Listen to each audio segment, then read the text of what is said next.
Mavs. So, ayan, time check tayo. 9:23 PM. Ginabi na tayo dito sa store. Bago ako umuwi, pakita ko sa inyo to guys, yung mga stockout natin dumating by Army Armament. So, para sa mga new subscriber namin, follow nyo kami sa Facebook page namin, Mavs Hobby PH. Nandun to. So, check nyo na lang. Meron tayong 15 models na bago from Army Armament. Bukod pa yung mga WE natin, bukod pa yung mga EW custom na dumating din last week. So, pinost ko yan. Check nyo guys sa Feb arrivals. Okay? So, yun. Start tayo. So guys, itong mga binaba ko, ito lang yung mga naka-steel version. Kasi ang dami nagtatanong kahapon pa, ano daw ba yung mga units na naka-steel version o naka-steel parts, okay? So let's start with the R612A or itong lamig dito sa pwesto ko. Mali yata ako ng pwesto Ang lamig. So guys, ito start tayo with the R612A. Ayan yung code niya or yung Staccato C2. So ayan. So naka-steel parts na siya. Ito guys yung steel parts. So ito yung sample. Pakita ko sa inyo. So pasensya na kayo dito sa background ko ang dumi. Magulo.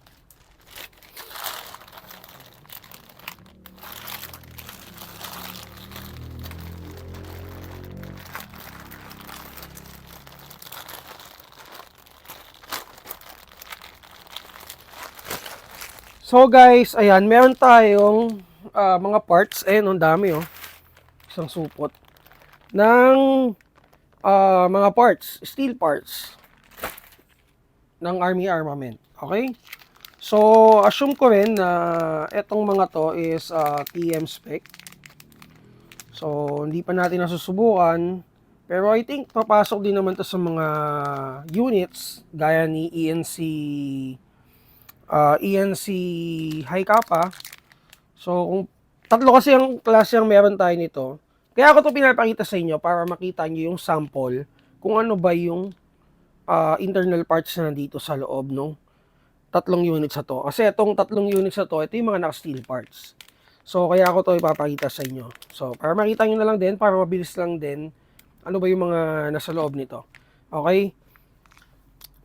Pero mag-a-add ako kasi may katulad yan, may mga outer barrel, yung aluminum outer barrel, 7-degree half backing, 100mm na inner barrel, and so on. So, ayun guys, I think papasok din to sa hindi man 100%, pero I think papasok to do sa mga ENC pistol na high kappa. Kasi tatlong klase to, yung naputol ako kanina.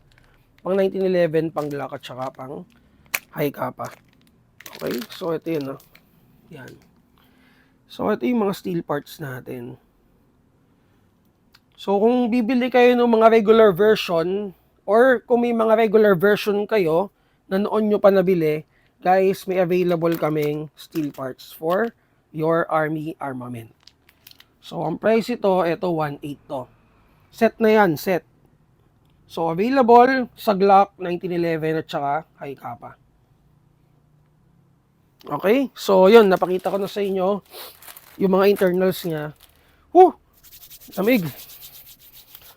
So, let's start with the barrel. Yung outer barrel niya is threaded with 14mm standard na thread. So, kung maglalagay kayo ng tracer, compensator, or suppressor, tatanggalin nyo lang to, itong thread cover. Okay, dun sa inner barrel, meron siyang 100mm na inner barrel. Then, naka 7-degree na half backing na rin siya. So, for the chamber niya is adjustable. So, the same lang din naman yan sa other chamber na meron yung mga other brands. Okay, so left and right side. So, ano pa ba yung mga mahalaga dito bukod dun sa So, yung magazine catch niya is CNC na rin. And then, polymer grips. Ayan, kung mapapansin nyo, may stirring grip. Naka-staple na rin siya. So, may optic na rin siya plates, ayan. Meron na rin siyang multiple holes para dun sa compatibility ng sites. So, kasi syempre, di ba, iba-iba yung mga footprints nung mga sites natin na na meron sa market. Okay, so meron na rin siyang under rail, ayan. So, merong markings dito, 2011. Ganda, detalyado talaga yung markings niya. So, ayan, staccato C2. Then, under rail. Ayan, so makakapaglagay ka ng attachment dyan, flashlight laser. And then, naka 5-year optics sa rin na front sight. Lamig. So, yung kaninang pinakita ko sa inyo, yun yung mga steel parts niya. Steel sear spring, trigger, grip safety. Yun, basta yun na yun. Yun na lahat yun, guys. Madami. Para banggitin pa. So, ano ba to? So, yung hammer group parts niya, yun nga, nabanggit ko, made of steel. Beaver tail with safety grip. Ayan. Then, guys, 70-degree na gas. Ano to nakalagay dito? 70-degree na gas route. Yung gas route niya pala, pakita ko sa inyo ito. Ayan. So, magazine capacity is 26 rounds din. Okay. So, markings, ayan yung markings nung ilalim. And then, para doon sa mga naghahanap ng inlet valve ng Army Armament, meron pa kaming stock dito na tabunan lang. Kaya lagi namin sinasabi na walang stock. Natabunan lang pala doon sa ano namin. And then, guys, may kasama na rin siyang license card. Ayan. Ang kabilaan yan. And then, parang ito plate cover yata to. Hindi ko sure. Hindi ko pa na-open. Yun lang. So, yung box niya, nakita niyo naman, ito kulay puti. Okay. So, ang price is 9.3. So, again, mamaya, ano na naman tayo, magbibigyan na naman tayo ng voucher for Army Armament Unit. So, abangan nyo. Okay. So, adjustable din pala yung trigger, oh. Ayan. Hindi ko napansin. Lamig. Lamig sa pwesto ko. Grabe, nagkasakit na nga ako last time dahil nanood kami ng sine. And ayun, nakatapat sa akin yung aircon buong panood namin. Kaya kinabukasan sobrang sama ng pakiramdam ko. Tapos ngayon ulit. Okay, so ito naman, next is the R611A. So mamaya ito-test natin yon. Ano nga, balahan mo Makmak? Yung maayos na na gasolina. Okay, so guys, next natin is the R611A. Ito siya. So, staccato XL. Ayan.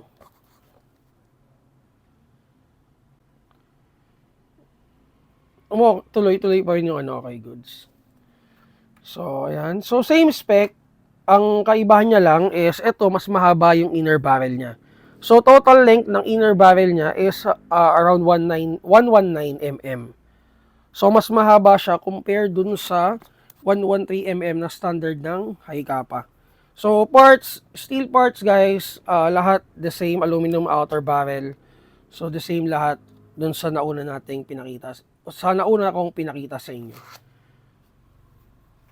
Ayan. So, magwell din, iba din yung magwell niya compare dun. So, again license markings to. And then, naka-buong bar type na adjustable rear sight din pala siya. Ayan. Yung outer barrel, threaded na rin pala. So, ang hindi ko pa nakikita is, ayan, naka-fixed barrel na siya. So, medyo may galaw pa ng konti, pero naka-fix siya. Ayan, no, hindi mo siya mahatak. Siguro nagagalaw siya dahil up-down, normal naman yun. Pero hindi mo siya mahatak.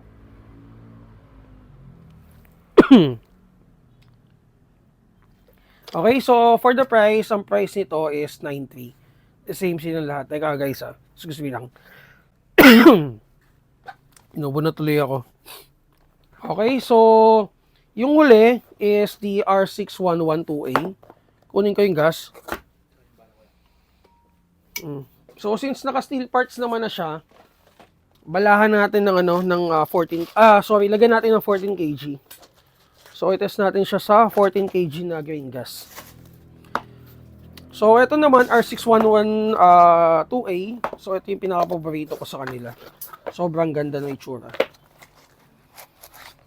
This one is the Staccato P. Ayan. So meron siyang compensator dun sa unahan. Ayan guys. Napaka-pogi. So ito, 100mm lang din yung niya, yung inner barrel niya. Same din sa nauna. Parts, steel parts, aluminum outer barrel. Non-threaded. May thread siya onte, pero I think di naman papasok yung accessory dito. So may under rail na rin for attachment, naka fiber optic sights sa front sight. And then micro optic base with extra high co-witness dun sa rear sight niya. Ayan. Ganda. So naka-staple na rin yung cape, adjustable na rin yung trigger. And nakalimutan ko, naka-hammer pad protection na rin pala siya. And yung tatlong pinakita ko sa inyo, meron siyang license card. Yung iba din naman, yung ibang Staccato na nasa regular version, meron silang ganito. So check nyo lang din sa picture natin dun sa Google Drive. Okay, so guys, ayun, i-test natin. Check natin kung ilang FPS sila out of the box. Makmak, lagyan mo nga ito lahat. Ito rin. Op. Check natin. Para makita nyo kung ilang FPS out of the box. So, naka-steel parts na siya. Ginamitan namin ng 14 kg.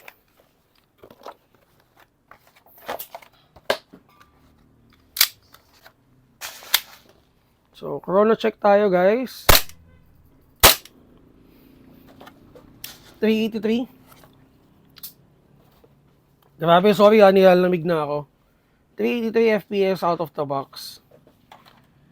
Ito nga, iganon mo nga doon sa iganon mo lang doon sa, ayan, okay. So, nakikita pa rin to. Okay, so, ayan, chrono natin. Kuha. Yun. So, FPS, ilan? 307. 380 ang pinakamataas niya sa 14 kg. Then, test natin yung pinakamaikli. Ito, makmako, check mo nga. Ilagay mo pa rin doon. So, gamit pa rin natin is 14 kg. By the way, guys, yung sa mga baguhan natin, hanggat di naka-hammer daw to, hindi tataas to, ha. Okay? So, huwag niyo pipilitin kasi mababali. Chrono check. Ilan? Wala. Okay, ilan? Sabihin mo, 363, okay. Hindi ka maririnig kasi may mic ako eh. Iyon. Lakas din. Sa blowback, or ayun, sa recoil, maganda naman yung recoil niya. So, syempre, kailangan ko sabihin sa inyo. Maganda yung recoil niya, hindi siya pagod. Hindi siya malamya. So, may mga units kasi, again, na medyo parang pagod yung blowback. Si Army Armament, nakapag-test na rin ako ng mga regular version kanina. Okay lahat sila. So, ayun guys. For details, mag-PM kayo sa page natin, Mavsabi PH, kung may mga questions kayo regarding itong mga unit na to. So, again, onti lang yung dumating sa atin for Staccato. Yung mga ibang naghahanap ng ibang models, I think ang dating doon is March or April. So, may mga second batch pa tayo ng Army Armament ngayon taon. Okay? So, voucher, mag-iisip ako, siguro Staccato 123 na lang. Okay, so, yun lang, bagitin nyo lang sa store yun. PM nyo lang ako. Dapat tama yung spelling Staccato 123. Okay, so less 500 na lang. Okay, so Ayun guys, chat na lang kayo sa page namin. Again, thank you sa support sa Mavs. Like nyo, Mavs